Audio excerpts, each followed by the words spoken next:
Yes, ang ating minamahal na Vice Presidente ng Pilipinas, Duterte. Pakinggan niyo po.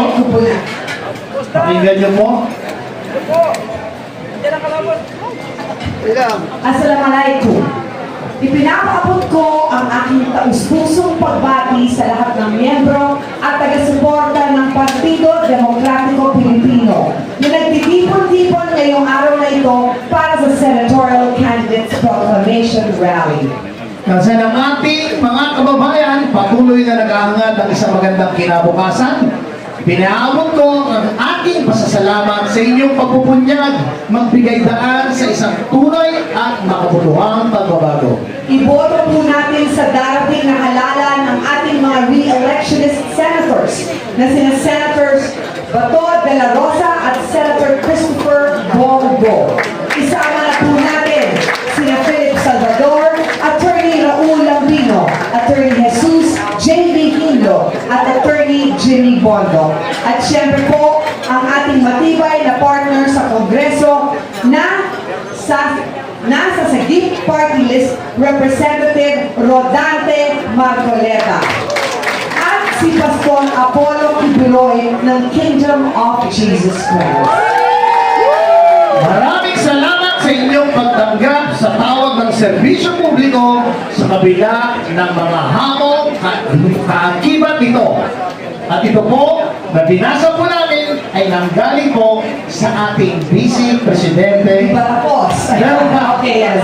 Meron pa? Yes. Ako ay nagtitiwalang nasa taong bayan ang kapangyarihan, baguhin ang kasalukuyang takbo ng ating bayan sa pamamagitan ng pagboto sa mga taong karapat-dapat, tapat at matiyagang maglingkod sa bayan. Pasensya na po kayo, ang akala ko tapos na. Kasama ninyo kaming nagdarasal para sa tagumpay ng ating mga advokasya.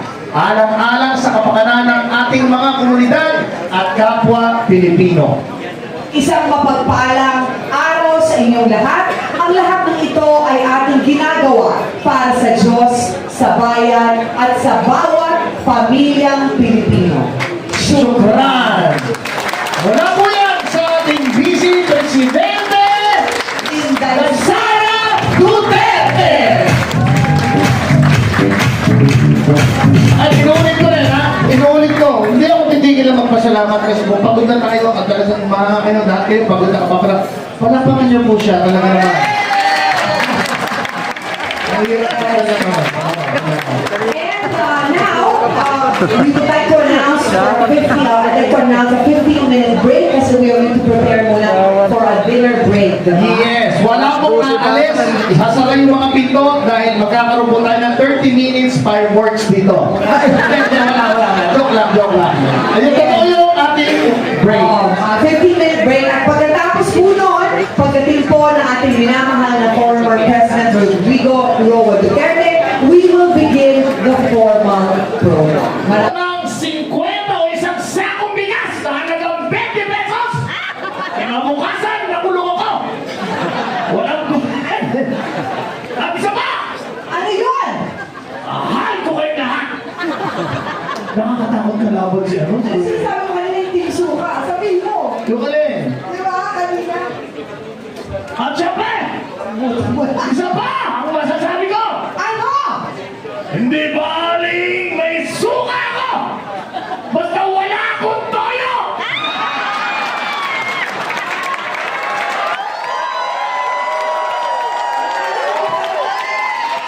Ayos ba yan? Ayos ba yan?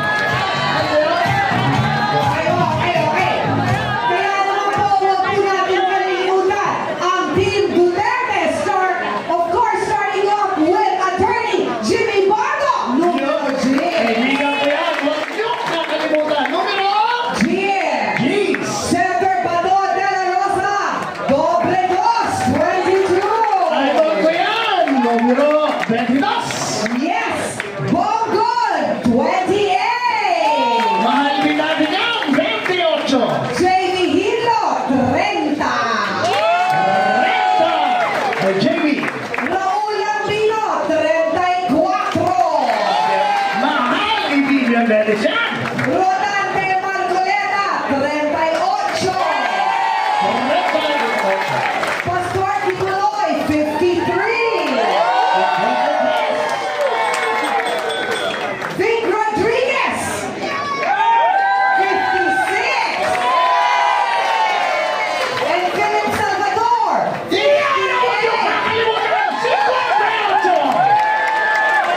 Dahil sa malasakit, mas nailapit ni Senator Bongo ang medical assistance, primary health services, at specialized care para sa ating mga kababayan.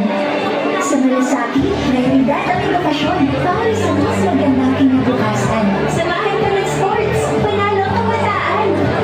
Bunga ng malasakit, pagbigay lakas sa mga lokal na negosyo at mas maayos na trabaho.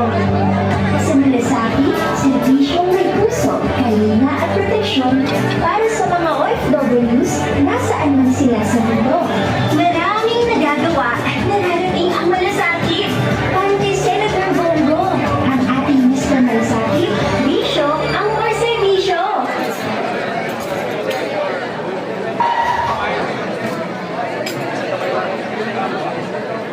Milyon-milyong Pilipino na ang nakakilala ng serbisyo at malasakit sa anong sunod ng bansa, bagyo, sunog, lindol, ang nangyong sa kanal. Si Senator Bongo, Mr. Malasakit, bisyo ang more serbisyo. Balik sa Senado.